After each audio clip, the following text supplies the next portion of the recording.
Hai, Assalamualaikum warahmatullahi wabarakatuh.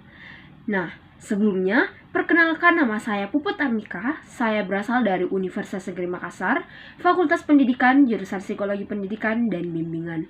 Nah, kali ini saya akan memaparkan sebuah materi terkait dengan menciptakan hubungan dengan konseli, dan yang kedua, perilaku verbal dan nonverbal konselor. Nah, teman-teman, supaya tidak berlama-lama, alangkah baiknya kalau kita masuk ke materi. Let's go. Nah, materi yang pertama, menciptakan hubungan dengan konseli. Konselor merupakan pengampu pelayanan ahli, bimbingan, dan konseling. Bimbingan dan konseling sebagai sebuah profesi digambarkan dengan tampilannya konselor yang dapat memberikan ketentraman, kenyamanan, dan tahapan baru bagi konseling. Nah, bimbingan dan konseling sebagai sebuah profesi digambarkan dengan tampilannya sebagai konselor yang dapat memberikan ketentraman, kenyamanan, dan harapan baru bagi konseli. Untuk menjadi seorang konselor profesional harusnya menampilkan sikap hangat, empati, jujur, menghargai, dan yang paling penting dapat dipercaya. Hubungan antara pribadi merupakan kebutuhan dasar sebagai manusia. Hal ini dapat dilihat bahwa manusia selalu membutuhkan orang lain dalam melangsungkan hidupnya. Manusia tidak mungkin bisa terlepas dari hubungannya dengan orang lain, termasuk di dalamnya proses untuk memenuhi kebutuhannya. Nah, kemudian untuk mencapai tingkat kepercayaan konseli agar mampu mencapai tujuan konseling yang telah ditetapkan, agar konseli dapat mengekspresikan diri, pengalaman dan perasaannya secara bebas, sehingga pemahaman diri dan lingkungannya akan semakin baik serta timbul keberanian untuk mengambil keputusan secara efektif. Maka diperlukan kualitas hubungan antara pribadi yang baik dengan konselor dalam konseling. Perlu kita ketahui bahwasanya aktivitas bimbingan dan konseling pada dasarnya merupakan interaksi timbal balik yang di dalamnya terjalin hubungan saling mempengaruhi antara konselor sebagai pihak yang membantu dan konseli sebagai pihak yang dibantu.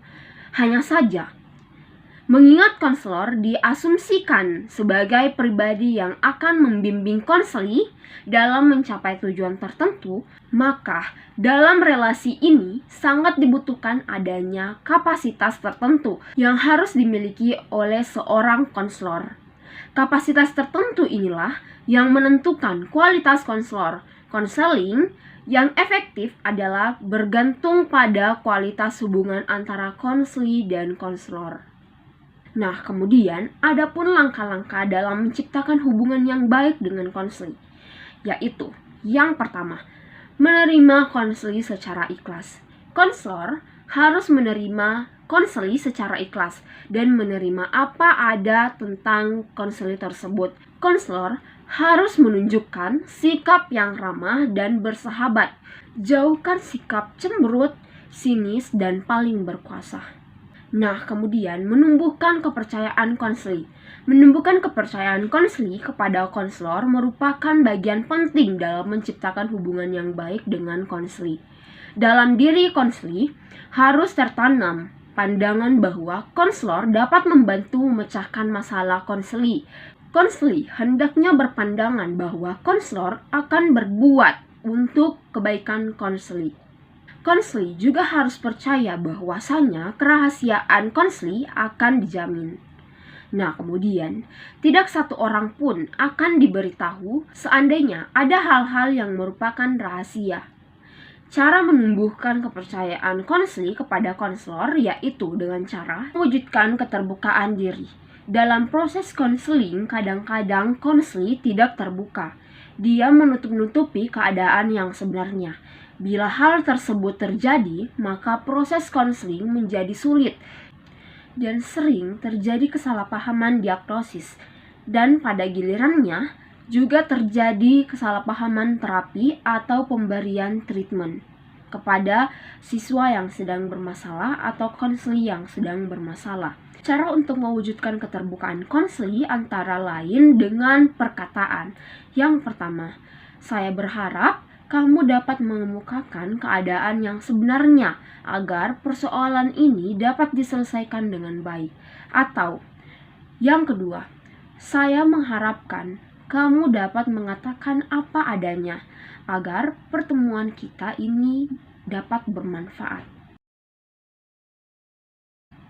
Kemudian, adapun pendapat dari Rogers, ia menyatakan bahwa ada beberapa kompetensi konselor yang dapat memberikan perubahan langsung terhadap konseli pada saat melakukan proses konseling, antara lain. Yang pertama, ketulusan. Yang kedua, penerimaan. Maksudnya adalah menghargai konseli sebagai individu yang berharga. Kemudian yang ketiga, empati, yaitu suatu kemampuan untuk menempatkan diri, jiwa, dan perasaan dari konselor ke dalam jiwa. Dan perasaan yang dirasakan oleh konseli dapat dirasakan oleh konselor. Dan menurut Rogers, dengan adanya kompetensi konselor ini, konseli kebanyakan menjadi yang pertama, lebih realistis dalam memandang dirinya sendiri. Yang kedua, lebih percaya diri dan memiliki kemampuan dalam mengarahkan diri sendiri. Yang ketiga, lebih positif dalam menilai diri sendiri. Yang keempat, lebih dewasa. Yang kelima, mampu mengatasi stres yang dihadapinya.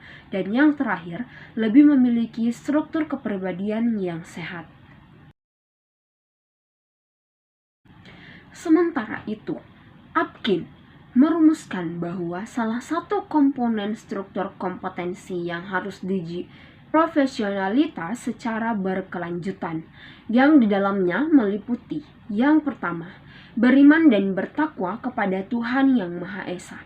Yang kedua, menunjukkan integritas dan stabilitas kepribadian yang kuat. Yang ketiga, memiliki kesadaran diri dan komponen terhadap etika profesional. Yang keempat, mengimplementasikan kolaborasi intern di tempat tugas secara eksternal antar profesi. Nah, kemudian yang terakhir, berperan dalam organisasi dan kegiatan profesi bimbingan dan konseling. Perlu kita ketahui bahwasanya kepribadian tidak terbentuk semata-mata karena pengalaman, tetapi merupakan suatu integritas dari kemampuan dan kemauan diri untuk dapat bersikap dan bertindak sebagai konselor profesional.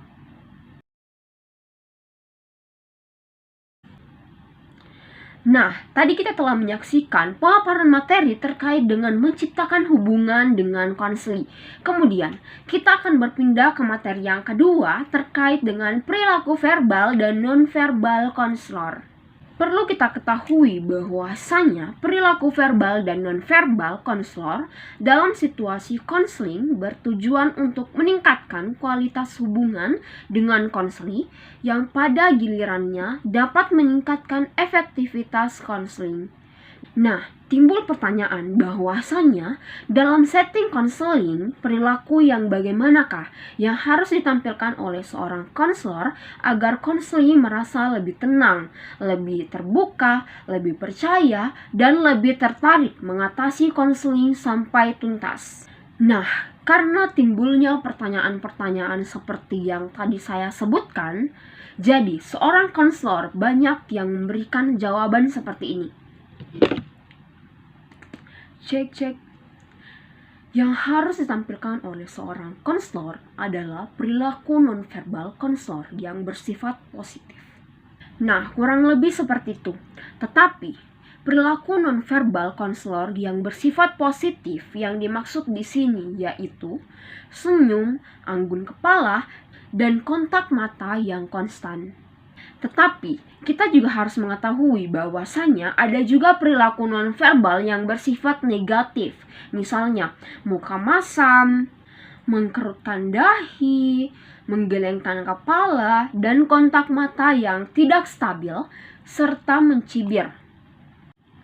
Nah, teman-teman, perlu juga kita ketahui bahwasanya kualitas hubungan konselor dengan konseli kurang baik jika konselor bersandar, melipat tangan, gelisah, melihat jauh, dan sering melihat jam. Nah, maka dari itu, untuk meningkatkan interaksi dalam proses konseling, alangkah baiknya kalau seorang konselor merespon dengan kata-kata pendek. Misalnya, "Oh, terus? Lalu bagaimana?" Nah, kemudian konselor diminta untuk merespon kata-kata lain tetapi maknanya sama. Contohnya, "Jadi, akhir-akhir ini kamu kurang belajar karena disebabkan oleh game ya?" Nah, kemudian konselor diharapkan untuk melakukan penghargaan secara positif. Contohnya, "Saya pikir gagasan kamu ini cukup." Nah, kurang lebih seperti itu ya, untuk meningkatkan interaksi dalam proses konseling. Nah, kemudian Vargas mengemukakan kriteria efektivitas konseling secara bipolar.